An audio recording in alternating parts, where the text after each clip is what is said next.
അപ്പോൾ ഈ ക്വസ്റ്റ്യൻ കാണുമ്പോൾ നമുക്ക് ഇത്തിരി കോംപ്ലിക്കേറ്റഡ് ആയിട്ട് തോന്നും. നമ്മുടെ ക്വസ്റ്റ്യൻ ഇങ്ങനെയാണ്.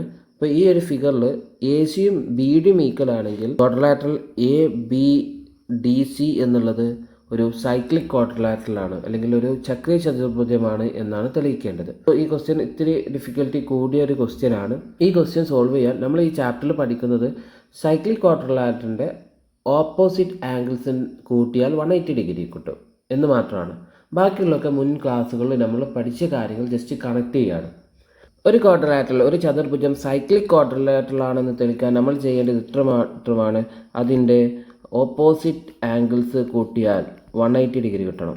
ദാറ്റ് ഈസ് ഈ രണ്ട് ആംഗിൾസ് കൂട്ടിയാൽ 180 ഡിഗ്രി കിട്ടണം. ഓക്കെ, ഈ രണ്ട് ആംഗിൾസ് കൂട്ടിയാൽ 180 ഡിഗ്രി കിട്ടുകയാണെങ്കിൽ ഈ ആംഗിൾസും അതുപോലെ ഈ ആംഗിൾ കൂട്ടിയാൽ ഓട്ടോമാറ്റിക് എന്തായിരിക്കും? 180 ഡിഗ്രി ആയിരിക്കും. കാരണം എന്താണ്? ടോട്ടൽ 360 ഡിഗ്രിയാണ്. അപ്പം ഏതെങ്കിലും രണ്ട് ഓപ്പോസിറ്റ് ആംഗിൾസ് സം ചെയ്താൽ 180 ഡിഗ്രി കിട്ടുകയാണെങ്കിൽ ആ ക്വാഡ്രിലാറ്ററൽ നമുക്ക് സൈക്ലിക് ക്വാഡ്രിലാറ്ററൽ ആണെന്ന് തെളിയിക്കാം. സോ നമുക്ക് ഇവിടെ നോക്കാം. ഇവിടെ ആകെ തന്നേക്കുന്നത് ഈ ഫിഗറിൽ എസ് തന്നേക്കുന്നത് എ സിയും ബി ഡിയും ഈക്വൽ ആണെങ്കിൽ എന്നാണ്. ഞാൻ ഈ ഫിഗറിൽ പിയും ക്യൂവും തമ്മിൽ ഒന്ന് കണക്ട് ചെയ്തിട്ട് ഒരു ലൈൻ, ഡോട്ടർ ലൈൻ വരച്ചിട്ടുണ്ട്. അപ്പോൾ ഒരു ക്വാഡ്രിലാറ്ററൽ, ഒരു ചതുർഭുജം സൈക്ലിക് ക്വാഡ്രിലാറ്ററലാണ്, ചക്രീയ ചതുർഭുജമാണെന്ന് തെളിയിക്കാൻ നമ്മൾ ചെയ്യേണ്ടത് ഇത്ര മാത്രമാണ്. അതിൻ്റെ ഓപ്പോസിറ്റ് ആംഗിൾസ് സമ്മ് ചെയ്താൽ 180 ഡിഗ്രി കിട്ടണം. സോ നമുക്ക് ഇവിടെ തെളിയിക്കേണ്ടത് എ ബി ഡി സി എന്നുള്ളത് ഒരു സൈക്ലിക് ക്വാഡ്രിലാറ്ററൽ ആണെന്നാണ് തെളിയിക്കേണ്ടത്. സോ ഇതിൻ്റെ ഓപ്പോസിറ്റ് ആംഗിൾസ് എന്താണ്? ഈ ആംഗിളും അതുപോലെ ഈ ആംഗിളും കൂട്ടിയാൽ 180 ഡിഗ്രി കിട്ടണം. ഓക്കെ, അല്ലെങ്കിൽ നമുക്ക് ഈ ആംഗിളും അതുപോലെ ഈ ആംഗിളും കൂട്ടിയാൽ എന്ത് കിട്ടണം? 180 ഡിഗ്രി കിട്ടണം. അങ്ങനെയാണെങ്കിൽ നമുക്കിത് സൈക്ലിക് ക്വാഡ്രിലാറ്ററൽ ആണെന്ന് പറയാം. ഓക്കെ, അപ്പം നമുക്കൊന്ന് ജസ്റ്റ് നോക്കാം ഈ ആംഗിൾസൊക്കെ എത്ര വരുന്നത് എന്നുള്ളത് നമുക്കൊന്ന് ജസ്റ്റ് നോക്കാം. ഞാൻ ഈ ആംഗിൾ ഡീന് ഞാൻ ഇവിടെ എക്സ് എന്ന് എടുക്കുകയാണ്. അങ്ങനെയാണെങ്കിൽ ഈ ഒരു ആംഗിൾ എന്തായിരിക്കും? നമുക്കറിയാം പി ക്യു ഡി സി എന്നുള്ളതൊരു ചക്രീയ ചതുർഭുജമാണ്. സോ ആംഗിൾ പി എന്തായിരിക്കും? ഈ മാർക്ക് ചെയ്തേക്കുന്ന ആംഗിൾ ക്യു പി സിയും അതുപോലെ ഇവിടെ മാർക്ക് ചെയ്തിരിക്കുന്ന ആംഗിൾ ക്യു ഡി സിയും തമ്മിൽ ആഡ് ചെയ്താൽ 180 ഡിഗ്രി കിട്ടും. അതുകൊണ്ട് angle Q P C 180 minus X ആയിരിക്കും. ഓക്കെ, അങ്ങനെയാണെങ്കിൽ ഇവിടെ മാർക്ക് ചെയ്തിരിക്കുന്ന ഈ ആംഗിൾ എന്താണ്? ഈ ആംഗിളും അതുപോലെ നമ്മളിവിടെ ഓൾറെഡി കണ്ടെത്തിയ ഈ ആംഗിളും എന്താണ്? അത് ലീനിയർ പെയറാണ്, രേഖീയ ജോഡിയാണ്. സം ചെയ്താൽ 180 ഡിഗ്രി കിട്ടും. സോ ഇവിടെ എക്സ് ഡിഗ്രി ആയിരിക്കും.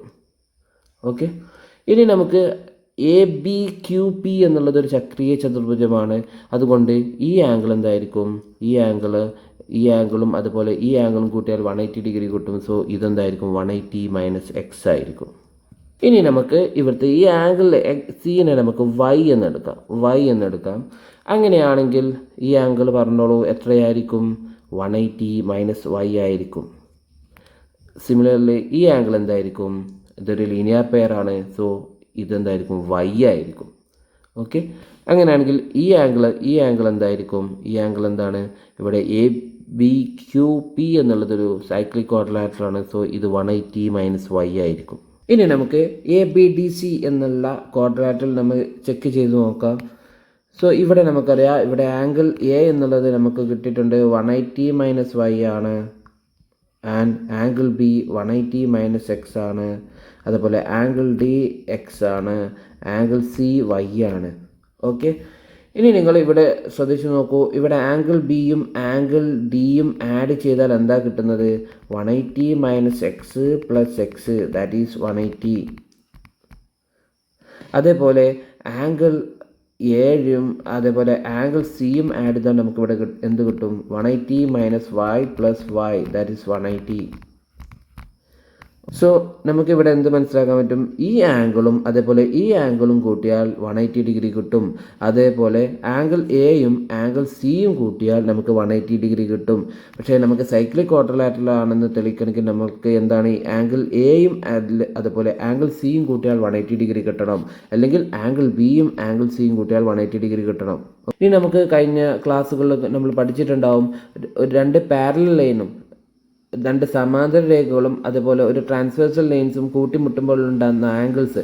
അതിൽ ഈ ആംഗിൾസ് എന്തായിരിക്കും? സമ്മ് 180 ഡിഗ്രി ആയിരിക്കും. പാർശ്വകോണുകൾ സമ്മ് 180 ഡിഗ്രി ആയിരിക്കും. സോ ഇങ്ങനെ രണ്ട് ലൈൻ വരച്ച് നമ്മൾ ഒരു ക്രോസ് ആയിട്ട് വേറെ ലൈൻ വരച്ചിട്ട് അതിൻ്റെ ഇടയിലുള്ള ആംഗിൾസിൻ്റെ സമ്മ് 180 ഡിഗ്രി ആണെങ്കിൽ, കൂട്ടിയാൽ 180 ഡിഗ്രി ആണെങ്കിൽ ഈ ലൈനും അതേപോലെ ഈ ലൈനും എന്തായിരിക്കും? പാരലൽ ആയിരിക്കും. ഓക്കെ. സോ ഈ സമ്മ് 180 ഡിഗ്രി ആണെങ്കിൽ ഈ ലൈനും പാരലൽ ആയിരിക്കും. സോ അത് ഇവിടെ നോക്കിയിട്ട് നമുക്ക് എന്താ പറയുക, ഇവിടെ ഇതും കൂട്ടിയാൽ 180 ഡിഗ്രി കിട്ടും. അതുകൊണ്ട് ഇവിടെ A B parallel to C D ആയിരിക്കും. എ ബിയും സി ഡിയും പാരലൽ ആയിരിക്കും.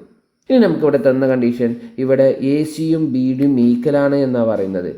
എ സിയും ബി ഡിയും ഈക്വലാണ്, അതുപോലെ എ ബിയും സി ഡിയും പാരലലാണ്. സോ അത്തരം ക്വാഡ്രിലാറ്ററലിന് പറഞ്ഞ പേരെന്താണ്? സമഭുജ ലംബകം, അതായത് ഐസോസെലസ് ട്രപ്പീസിയം. സമഭുജ ലംബകം പറയുമ്പോൾ ഇങ്ങനെ വരും. ഇവിടെ എ ബിയും സി ഡിയും പാരലലാണ് ആൻഡ് എ സി സികൾ ബി ഡി ആണെങ്കിൽ അതിൻ്റെ പറഞ്ഞ പേരാണ് സമഭുജ ലംബകം അല്ലെങ്കിൽ ഐസോസെലസ് ട്രപ്പീസിയം.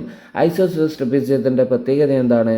അതിൻ്റെ പാദകോണുകൾ സെയിം ആയിരിക്കും, അതായത് ബേസ് ആംഗിൾ സെയിം ആയിരിക്കും.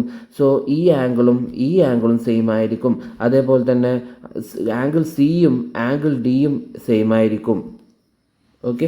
സോ നമുക്ക് ഇവിടെ നോക്കുകയാണെങ്കിൽ ഇവിടെ എ ബിയും സി ഡിയും പാരലലാണ്, അതുപോലെ തന്നെ എ സിയും ബി ഡിയും ഈക്വലാണ്. അങ്ങനെയാണെങ്കിൽ ഇതൊരു ഐസോസെലസ് ട്രപ്പീസിയമാണ്, സമഭുജ ലംബകമാണ്. സോ ഇവിടെ ബേസ് ആംഗിൾസ് എന്ന് പറയുന്നത് angle B and angle A, അല്ലെങ്കിൽ angle C and angle D. So angle എയും ആംഗിൾ ബിയും ഈക്വൽ ആയിരിക്കും, അല്ലെങ്കിൽ ആംഗിൾ സിയും ആംഗിൾ ഡിയും ഈക്വൽ ആയിരിക്കും. നമുക്ക് ആംഗിൾ എയും ആംഗിൾ ബിയും ഈക്വൽ ആണെന്ന് നമുക്ക് എടുക്കാം. ഇനി നമുക്ക് തെളിയിക്കേണ്ടത് എ ബി ഡി സി എന്നുള്ളത് സൈക്ലിക് ക്വാഡ്രിലാറ്ററൽ ആണെങ്കിൽ ആംഗിൾ എയും അതുപോലെ ആംഗിൾ ഡിയും കൂട്ടിയാൽ നമുക്ക് 180 ഡിഗ്രി കിട്ടണം. അതായത് angle A plus angle D 180 degree ആയിരിക്കണം. നമുക്കറിയാം ഇവിടെ ആംഗിൾ എയും ആംഗിൾ ബിയും ഈക്വൽ ആണല്ലോ. സോ ആംഗിൾ എന്റെ പകരം നമുക്ക് ആംഗിൾ ബി എന്ന് എടുക്കാം. അപ്പം നമുക്കൊന്ന് ചെക്ക് ചെയ്ത് നോക്കാം. Angle B plus angle D എന്താണെന്നുള്ളത്. എന്താണ് ആംഗിൾ ബി എന്നുള്ളത്? 180 മൈനസ് എക്സ് ആണ്, ആൻഡ് ആംഗിൾ ഡി എന്നുള്ളത് എക്സ് ആണ്. സോ ആൻസർ എന്ത് കിട്ടും? 180 minus X plus X, that is 180 degree. Okay. So angle എയും ആംഗിൾ ഡിയും ആഡ് ചെയ്താൽ നമുക്ക് ഇവിടെ 180 ഡിഗ്രി കിട്ടും. So A B D C എന്നുള്ളത് സൈക്ലിക് ക്വാഡ്രിലാറ്ററലാണ്. സോ ഇങ്ങനത്തെ ക്വസ്റ്റ്യൻസ് നമുക്ക് കാണുമ്പോൾ ഒത്തിരി ബുദ്ധിമുട്ടായി തോന്നും, ഒത്തിരി ടഫ് ക്വസ്റ്റ്യൻസ് ആണ്.